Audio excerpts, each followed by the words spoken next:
Okay, we've just positioned our first boulder. The first one's the most critical because it sets the entire stage for the waterfall.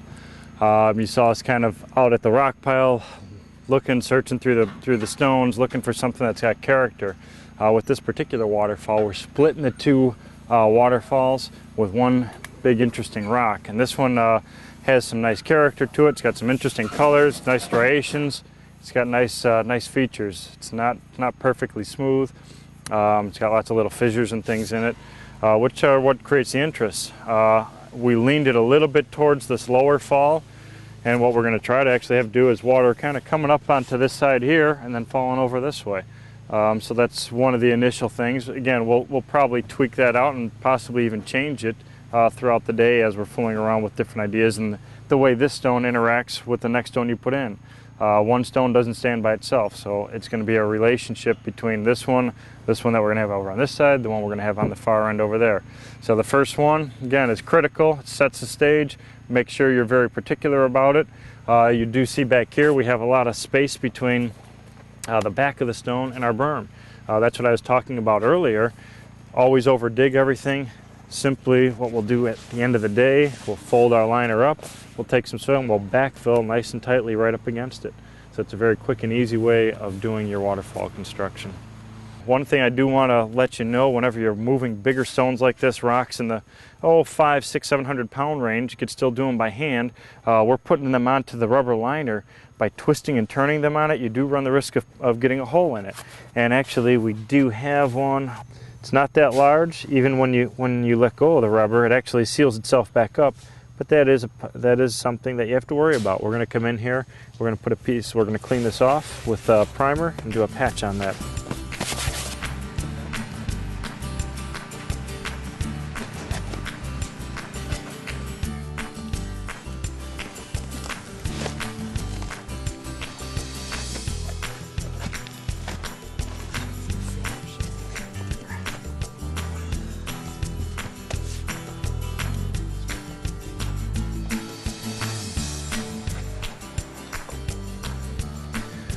Okay, we're getting past the point of the structure. Now we're starting to get into the functioning of the waterfall, and what we're going to have to do is going to have to start thinking about how the water is going to hit these bottom rocks basically. So what we want to do is debate if we're going to leave this lip on or cut it off. If we were to leave this on, it would mean we'd have to come out an inch or so past this lip with a piece of flagstone or flat stone of some sort to hide it. Then we'd have rock down below.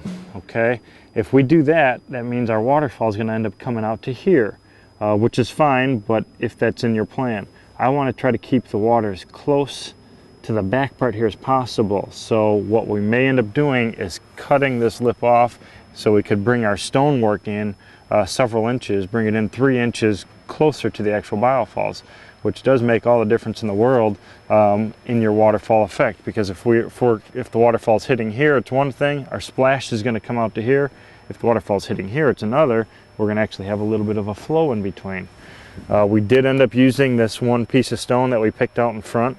It has this that return cut on it. The water's going to flow through here. We'll end up filling in all these little gaps and crevices and everything with some foam and busted pieces of granite. But we're going to have the water's going to come this way, and it's going to fall right in between these two big character boulders. Again, the concept with the waterfall is have your big stones anchor the composition. It forces the water where you want it to go, as in nature. These rocks are more immovable than the smaller ones, so the water is going to course its way in between the large stones. Okay, we have two options for backfilling behind our boulders. We chose to go with gravel. The other option is to take your liner, pull it all the way forward up against the stone, and backfill this with soil. As we want a rock sitting basically right in this area. So we're going to build this all the way up, an inch or two below this rock that's already set in the front. So it looks like it's recessed back behind it, and then we'll come in with our foam and foam the joints.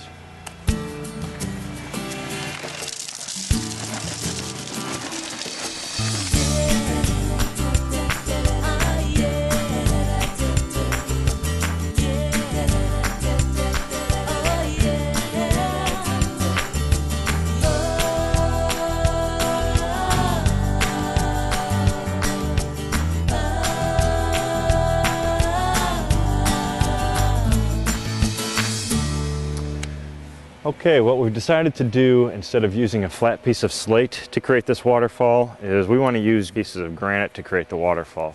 So in doing that, we're going to have to remove this snout so it's not going to interfere with that type of stone. Normally the flat piece of slate would get foamed onto here and it would extend past this snout, 2 inches or so. But going with this stone, we're going to bring our fractured granite right up next to it, which is a total different look. So we will cut this away, leaving approximately an inch or so of plastic to keep our seal in place with the liner.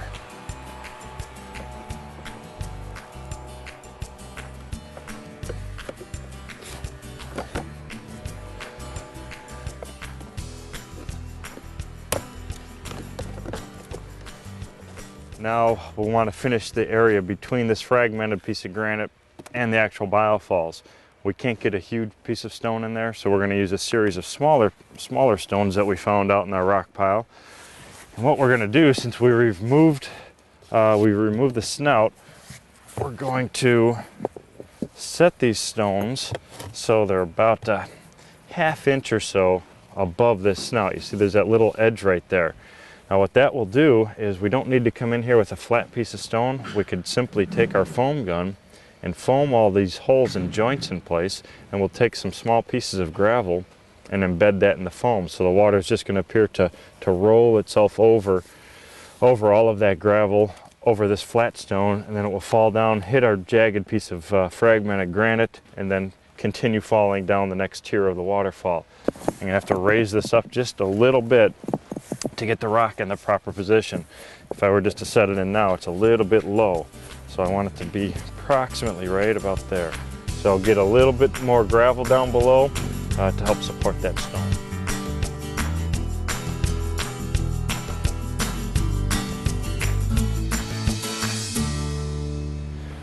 Okay, we found some fragmented small pieces of stone that we're going to try to piece this waterfall together with. What we decided to do, I think, is we're going to try to split this just by piecing in some small rocks. And what this is going to do, it's going to force water to go to the right and the left. We have a bigger section over here. Again, it's going to be a little bit off-centered.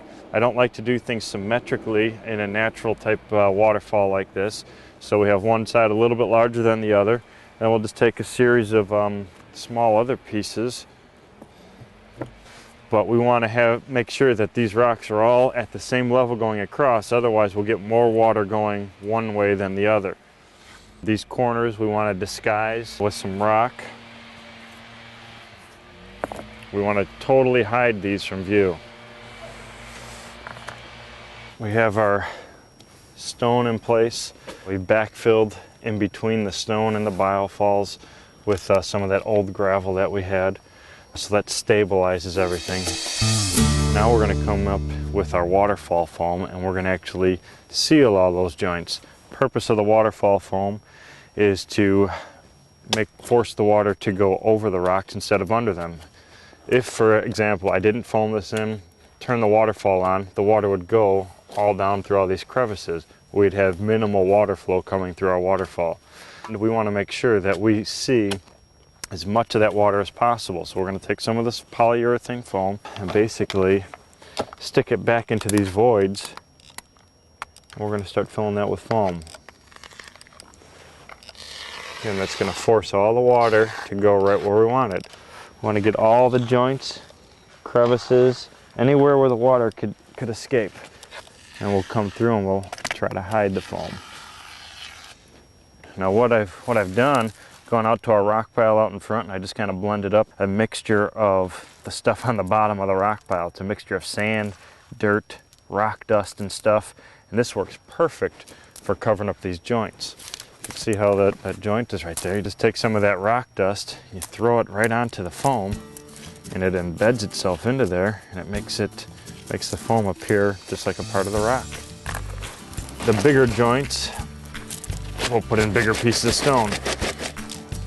A nice bed of foam down in there. Don't want water getting back behind that rock.